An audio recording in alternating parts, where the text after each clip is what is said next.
Sizga yaxshi narsa o'rgataymi? Xotirangizni kuchaytirish masalasi bo'yicha.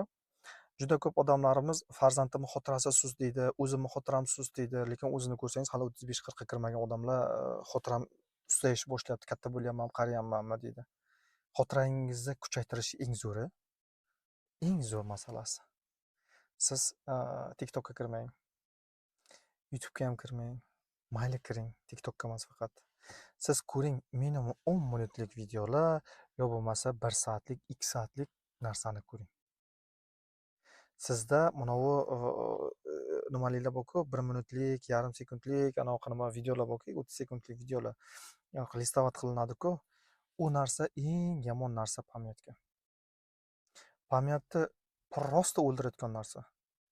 Chunki pamyat sekin o'zini nimasini yig'ishtirishni boshlaydi, kamaytirishni boshlaydi, o'zini hissasini kamaytirishni boshlaydi. Uni siz katta qilmayapsiz uni. Qisqartirishni boshlayapsiz. Kam ko'ryapti-ku, pamyat bunday ko'rib boryapti, eslab qolaymi deb ikkinchisi keladi-ku. Bekor men ishlatmas ekan-ku deydi-da. Endi bunday olib qarayman, ishlatmas ekan-ku, nima qilaman ishlab deydi.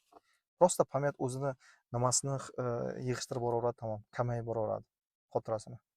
Shuning uchun agar pamyatingizni kuchaytirmoqchi bo'lsangiz, birinchi ochig'i shuni yo'q qiling. Undan keyin pamyatingiz yaxshi bo'lishni boshlaydi. Siz buni yo'q qiling, siz kommentga yozing. Men o'sha narsani yo'q qildim deng. Faqatgina siz buni yo'q qilish uchun sizga kamida 6 oy vaqt kerak.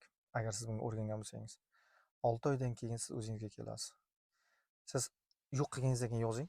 Men sizga ikkinchisini o'rgataman, nima qilish kerakligini. Qanday qilib xotirangizni kuchaytirish. Bu tegishli yosh bolalarga ham tegishli bo'ladi, bu yosh katta odamlarga ham tegishli bo'ladi.